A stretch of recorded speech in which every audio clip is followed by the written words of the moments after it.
What's up everyone, Jay here from Tap and Turn Gaming, coming at you today with an EDH deck tech. Today's deck is for one of my own personal decks that I just recently finished, and I did happen to see some of the comments in some of our videos lately where some of you guys have been saying you've missed seeing some of our deck techs that we do with actual physical cards. So giving you guys what you want here with a actual deck tech with some real cards instead of looking at tappedout.net. But anyways, this deck is going to be for this lovely guy right here, Omnath, Locus of Rage. He is a 7-cost 5/5 legendary elemental with some pretty sweet abilities. His landfall ability is whenever you have a land enter the board under your control, you put a 5/5 red and green elemental creature token onto the battlefield. So that alone is pretty sweet. Just dropping lands on the board. They're going to bring 5/5 dudes with them, so that's no joke. And then his second ability is whenever Omnath, Locus of Rage, or another elemental you control dies, Omnath deals 3 damage to target creature or player. So whenever he or another elemental we control dies, we get the lightning bolt something. So that's pretty sweet. I like that a lot. So when I first started building this deck, I was building it as elemental tribal, but I kind of strayed away from that a little bit. There are quite a few elemental creatures in the deck, but like I said, when I first started building it, I was building it as tribal elementals. And also, like I said, I kind of strayed away from that. There are quite a few creatures in the deck that are not elementals, but they really do fuel Omnath's ability, or at least the landfall ability, where we can get those 5/5 elementals by getting lands out on the board. So, I play quite a few creatures that let me ramp my mana, let me fetch up lands and things of that nature so that we can trigger that landfall and get those elementals. And we also have a lot of cards in the deck that let us sacrifice creatures away. So ideally we want to sacrifice our elementals to those types of effects to abuse Omnath. So that's more or less what my general does. First up, we will take a look at the land base that I play in this deck. So first up we have a Kazandu Refuge, Raging Ravine, Temple of Abandon, Rugged Highlands, Stomping Ground, Rootbound Crag, Gruul Turf, Cinderglade, and Copperline Gorge. So those are my lands that produce my colors red and green. The next lands that we have are kind of, I guess, my techie type lands. You'll see a lot of lands in here that have the ability to, like sacrifice them away to, search for a land. So, we have a lot of fetch type lands in the deck. And that really lets us abuse that landfall ability. So with this, for example, Blighted Woodland, if we play this, we landfall if Omnath's on the board, and then we can pay 3 and a green and tap this and sack it to search our library for 2 basic land cards and put them onto the battlefield tapped. So just off of this land alone, we can get 3 landfall triggers, so that's pretty nice. Evolving Wilds, we get a landfall trigger off it coming in, and then we can tap it and sack it to search for a basic and put it on the board tapped. Flamekin Village lets us pay a red and tap it to give a guy haste. Mirror in the Moaning Well is one of our sack outlets. We can pay 3 and tap it and sack a guy to gain life equal to that creature's toughness, so that's pretty cool if we have Omnath on the board and some elementals to, throw into that. Jund Panorama, I do run all the panoramas that I am able to run, so that would be, this one and the Naya Panorama, I believe. So, this lets us, pay 1, tap it, sacrifice it, and fetch up another land. So, we get 2 landfall triggers off of that one land. And there's the Naya Panorama. Then we have Myriad Landscape, another fetch type land. Pay 2, tap it, sack it, search for 2 basics with the same land type, put them onto the board tapped. Then we have Mosswort Bridge. It's the green hideaway land. You know, we can tap it for green or pay a green and tap it. The hideaway part is when it comes in, we look at our top 4, and then we can exile one of those cards underneath this card, and then put the rest on the bottom of our library. And then we can activate this if creatures we control have total power 10 or greater. So what we do is we activate that. If we meet that stipulation, we can cast the hid-away card without paying its mana cost. Reliquary Tower gives us no maximum hand size, always nice to have. Tera Morphic Expanse, basically the same thing as Evolving Wilds, serves the same purpose, lets us get 2 landfall triggers off it. Then we have Windswept Heath and Wooded Foothills. I just happen to have these lands in my rare binder, so you know, this one lets me search for at least one of my colors, and then this one lets me search for both. You know, they're fetch type lands, so we get multiple landfall triggers off of them, so it just makes sense to play lands like that in this deck. And then we have Kecak Wolf Run. We can tap it for 1 or pay X, a red and a green, and tap it and give a creature +X/+O and trample. And the rest of the deck is just basics. So we have 1, 2, 3, 4, 5, 6, 7, 8. 8 mountains, and I want to say 8 forests. 5, 6, 7, 8. Yes, so 8 forests, 8 mountains, and the rest of the lands that you just saw.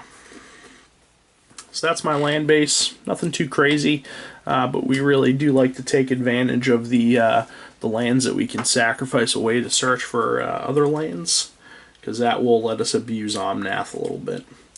Next up, we'll take a look at our artifacts and enchantments. First are the artifacts. We run Sword of the Animus because it lets us search for a basic land card. Yes. Wow, I can't talk right now.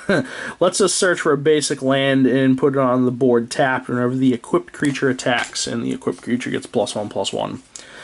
Seer's Sundial is, you know, a pretty decent way for us to draw some extra cards, so when we landfall we can pay 2 and draw a card. Lightning Greaves, everybody knows what that does and why it's so heavily played in Commander. Ashnod's Altar is a way for us to freely sacrifice our creatures away if Omnath's on the board, but you know, being able to get that two colorless mana isn't bad either. Those are my artifacts. Next are my enchantments. We have Abundance. If you would draw a card, you may instead choose a land or non-land and reveal cards from the top of your library until you reveal a card of the chosen kind. Put that card in your hand, and the rest on the bottom of your library in any order. You know, this lets us just keep getting those land drops. So, you know, if we would draw a card, you know, if we want to get a land out on the board to keep spitting out 5/5s with Omnath, you know, we can, you know, choose land and then reveal cards off the top of our deck till we get what we want, basically. Next we have Goblin Bombardment, a free sack outlet that lets us deal 1 damage to target creature or player by sacking a creature to it. Parallel Lives basically doubles our tokens that we generate. So if we have Omnath on the board, when we landfall, we'll get 2 5/5s. So that's really nice. Aestheticism gives our creatures hexproof and allows us to regenerate target creature for 1 and a green. Perilous Forays is another sack outlet that lets us search for land, so this card's perfect in this deck. Not only does it let us sacrifice our creatures away, ideally elementals, so we can lightning bolt with Omnath, it also lets us search for a basic land and put it on the board tapped, so we get that landfall trigger as well. Warstorm Surge, whenever a creature enters the board under our control, it deals damage equal to its power to target creature or player. That's really nice when we landfall with Omnath and get a 5/5, and then we can shoot 5 damage wherever we want if that's on the board. Zendikar's Royal, whenever we... I mean, this card might as well have landfall, but whenever we have a land enter the board, we get a 2/2 green elemental creature token. So, you know, getting more tokens, and those tokens are elementals that we can sacrifice away.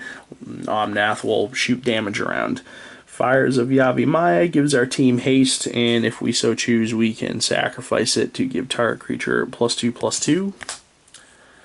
And lastly, Elemental Bond. Whenever a creature with power 3 or greater enters the board under our control, we can draw our card. All the tokens that Omnath is going to bring are going to meet that stipulation and exceed it, so we're going to draw cards off of every token that we generate with Omnath. So that's pretty nice. Next we'll look at the instants and sorceries that I run in the deck. First up is the single instant that I run, which is Beast Within. Because it destroys any permanent, yeah, it gives my opponent that I target with this a 3/3 green beast, but I'll gladly let them have a 3/3 vanilla creature, in exchange for blowing up their planeswalker or blowing up their, whatever's giving me a headache. Genesis Wave, because it's amazing. 3 green and X.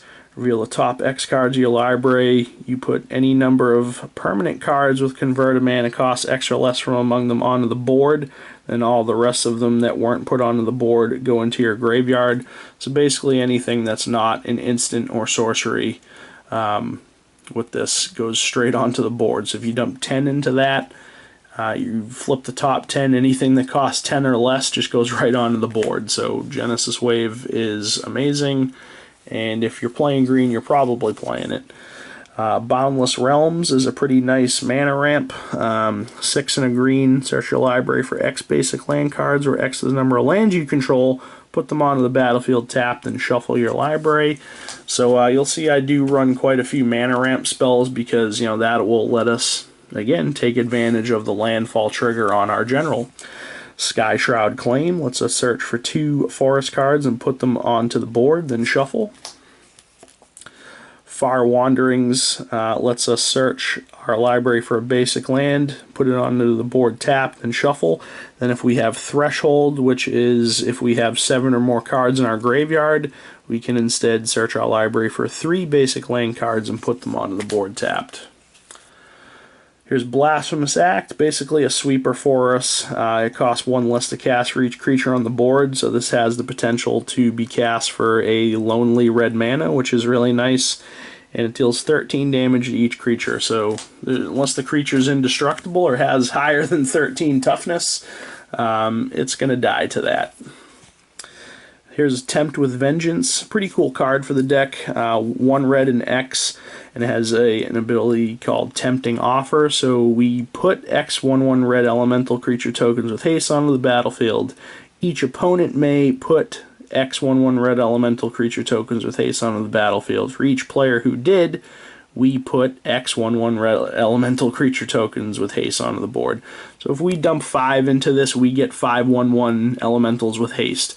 If any of our opponents say, well, that's a tempting offer, I think I'll partake in that. And then let's say one person decides to, yeah, I want 5/1/1s. Well, now you're going to get, as the player who cast this, another 5/1/1s. So pretty cool. Plus it generates elementals. So those are ideally the creatures that we want to have to sacrifice away to our sacrifice outlets to shoot lots of damage around with our general. Nissa's Pilgrimage lets us search for 2 basic forests, reveal them, put them into our not into our hand, onto the battlefield tapped. I'm sorry. Let me reread that. Search your library for 2 basic forest cards, reveal those cards, and put 1 onto the battlefield tapped and the rest into your hand. Then shuffle. And then if we're spell masteried, which is if we have 2 or more instants and or sorcery cards in our graveyard, we search for 3 basic forests instead of 2. Explosive Vegetation lets us search for 2 basic lands and put them onto the board tapped and shuffle. Kadama's Reach and Cultivate are essentially the same card. They let us search for 2 basics, put 1 onto the board tapped and the other into our hand. And we have Life's Legacy. As an additional cost to cast it, we sacrifice a creature and draw cards equal to the sacrificed creature's power. So if we, gobble up one of the 5/5s that Omnath generates, we're going to not only trigger Omnath's ability where he lightning bolts, but we're going to draw 5 cards. And then lastly, we have Hull Breach, a red and a green for a pretty cool, pretty nice spell. You get to choose one: destroy target artifact, or destroy target enchantment, or destroy target artifact and target enchantment. So it gives you some options. So those are the instants and sorceries. Next we'll take a look at the 2 planeswalkers that I run in the deck. First we have Nissa Worldwaker. She's a 5-cost green planeswalker with 3 loyalty. Her +1 is target land you control becomes a 4/4 elemental creature with trample. It's still a land. Next is another +1, untap up to 4 target forests, and then her -7, search your library for any number of basic land cards, put them onto the battlefield, then shuffle your library. Those lands become 4/4 elemental creatures with trample. Mainly what I like to use her for is the untapping of 4 target forests, so we can essentially get some mana ramp off of it. But that ultimate ability could potentially end a game for you. So if you activate that and you search your deck for, let's say all of your basic lands. Let's say you only have 10 left in your deck. So you rip out all 10. If you have your general on the board, you're going to generate 10 5/5s. Because, all those basics are going to come onto the board and trigger his landfall ability. Then those lands that you put onto the board become 4/4 elementals. So if you have some sort of free sacrifice outlet on the board, you can probably just kill a player on the turn that you activate that. So if you rip out 10 basics, get 10 5/5s. Sacrifice them to, let's say, something like a Perilous Forays or Ashnod's Altar, Goblin Bombardment, anything. It doesn't matter as long as it lets you sacrifice a creature. So you're going to sacrifice all 10 of those 5/5s that you just got, and you're going to deal 30 damage to somebody. And then if you so choose, you can sacrifice the lands you just ripped out of your deck because they become elementals. And sacrifice those away and deal lots more damage and probably kill somebody. And then we have Garruk Wildspeaker, 4-cost green walker with 3 loyalty, +1 untap 2 target lands, or -1 get a 3/3 green beast, -4 creatures you control get +3/+3 and gain trample. Mainly, again, in there for the mana ramp.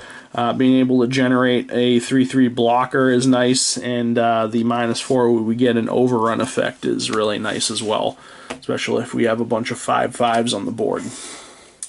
And then lastly, we will take a look at the creature base of the deck. I suppose I run a 3rd planeswalker because we have Nissa Vastwood Seer here. She can become a planeswalker, but when you first cast her, she's a 3-cost 2/2 legendary elf scout. When she enters the battlefield, search your library for basic forest, reveal it, put it in your hand, then shuffle. Whenever a land enters the battlefield under your control, if you control 7 or more lands, exile Nissa, blah blah blah, then return her to the board transformed, and she becomes Nissa Sage Animist. She becomes a planeswalker with 3 loyalty. You can +1 reveal the top card of your library. If it's a land, put it onto the battlefield, otherwise put it in your hand.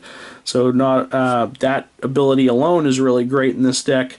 It's either basically going to draw us a card or just put that, if it's a land, it goes right onto the board, and it's going to trigger Omnath's ability.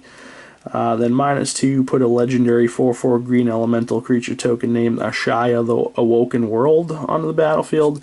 So, lets us generate a token of the creature type that we like to see in this deck. So, we can sacrifice it away to something, and Omnath will deal damage. And then -7, untap up to 6 target lands. They become 6/6 elemental creatures. They're still lands. So basically in there for the first 2 abilities, essentially mana ramp and card draw on one ability or one or the other, and then we can generate that that elemental creature.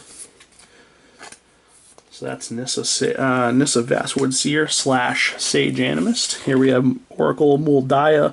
Lets us play an additional land on each of our turns, lets us play with the top card of our library revealed, and if the top card of our library is a land, we may play it. Stalking Vengeance is a 5/5 with haste. Whenever another one of our creatures dies, that creature deals damage equal to its power to target player. Really, really nice with Omnath on the board and a sack outlet. You know, play a land, get a 5/5, sack it to something. Omnath will see that deal 3 damage, and then this guy will see that, and the creature that you just sacked will deal damage equal to its power. So lots of damage that we can spit around. Here's Crater Elemental. He's an 0/6 for 3. We can pay a red and tap him and sacrifice him, and he deals 4 damage to target creature. And he is formidable. We don't really care too much about the formidable ability. We just like him because he's an elemental, and he can sacrifice himself to deal damage, and then Omnath, if he's on the board, will deal more damage. Here we have Genesis. Pretty good way to get us some creature recursion in green. Probably the best way, honestly. He's a 4/4 for 5. As long as he is in your graveyard at the beginning of your upkeep, you may pay 2 and a green. If you do, return target creature card from your graveyard to your hand. Here we have Skull Mulcher, 5 cost 3/3 with Devour 1. And when he comes into play, draw a card for each creature it devoured. So another way for us to draw some cards. And a sack outlet for some of our elementals. Here's Nylea, God of the Hunt, a 6/6 for 4. She's indestructible, but she's not a creature unless your devotion to green is 5 or greater. Gives our team trample, which is basically why she's in there, and then we can pay 3 and a green to give target creature +2/+2.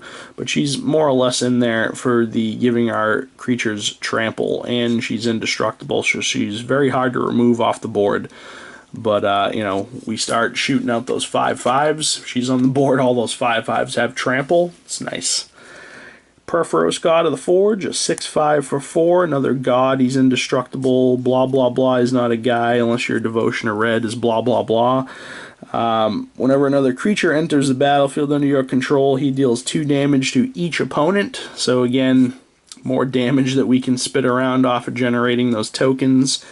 And we can give our team fire breathing by paying 2 and a red. Here's Leash of the Tangle, an 8 cost 8/8 with trample. When he deals combat damage to a player, you may choose any number of target lands you control and put an awakening counter on each of them. Each of them become an 8/8 green elemental creature for as long as it has an awakening counter on it. They're still lands. So that's another way that we could basically just kill somebody in a single turn. If we hit somebody with that guy, animate all of our lands into 8/8 elementals, and then if we have a sack outlet and our general on the board, sack them all. If you know it's going to kill somebody, just sack all those lands and let Omnath finish them off. Avenger of Zendikar is a 5/5 for 7. When he enters the board, you get a 0/1 green plant for each land you control, and when you landfall, you put a +1/+1 counter on each plant creature you control. Spite Bellows is a 6/1 for 6. When he leaves play, he deals 6 damage to target creature, and he has Evoke for 1 and 2 red. So, you know, this guy is pretty sweet. So, you know, if we evoke him, he comes into play, and then once he resolves, he immediately gets sacrificed. So if we evoke him for 3, we can shoot a creature for 6 damage, and then Omnath's going to see him die, and then we can deal 3 more damage.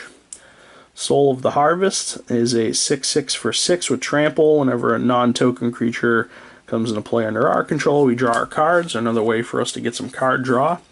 Phyto-Titan, a 7/2 for 6. When he dies, return it to the battlefield tapped under its owner's control at the beginning of his or her next upkeep.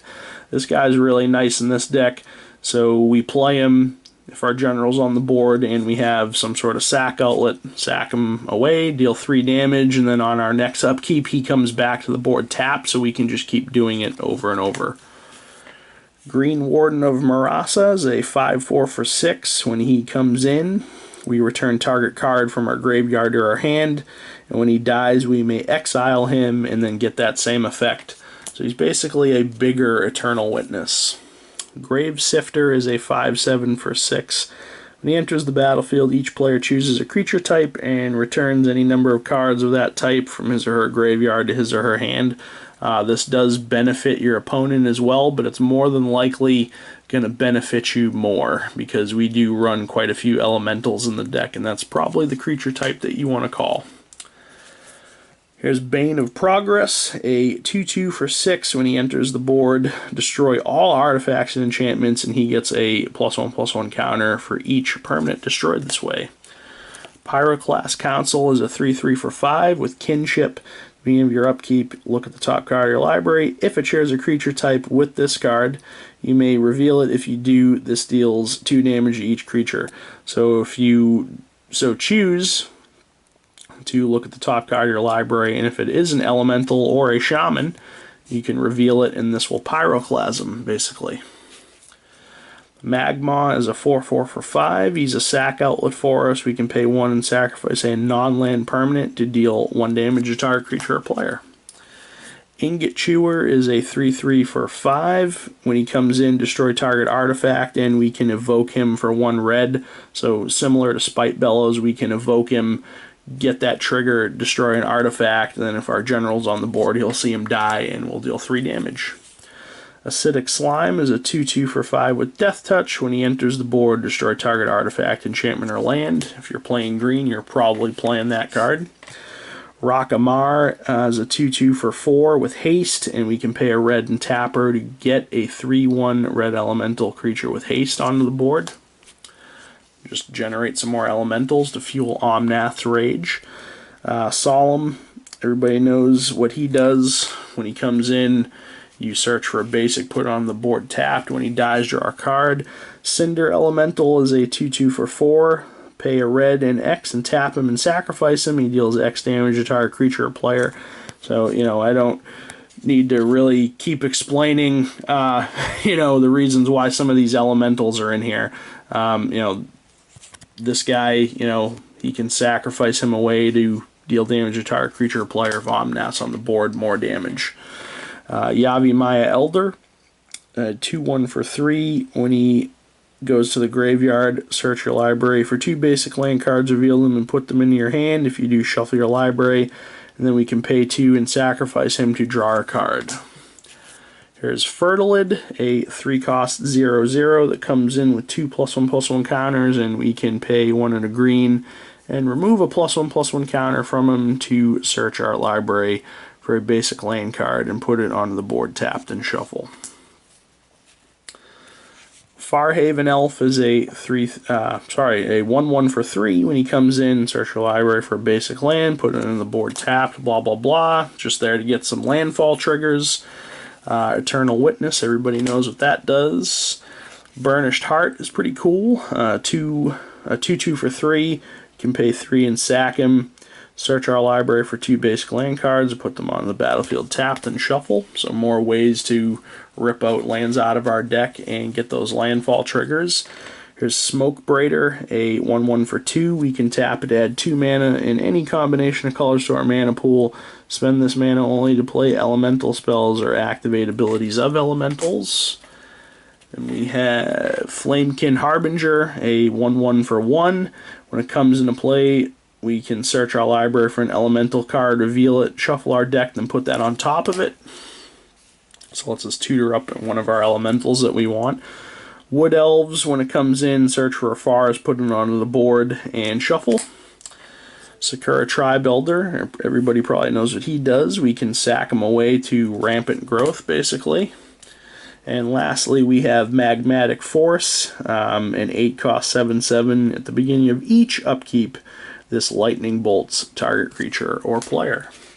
So that about wraps up the deck, guys. So I hope you enjoyed it. If you did, thumbs up the video. If you did enjoy it, that will also let us know that you want to keep seeing videos like this in the future. I know a lot of you have voiced your opinion in the comments on some of our videos that you have missed us doing deck techs like this with physical cards. So everybody that felt that way, hope you enjoyed this video that I did here for you guys.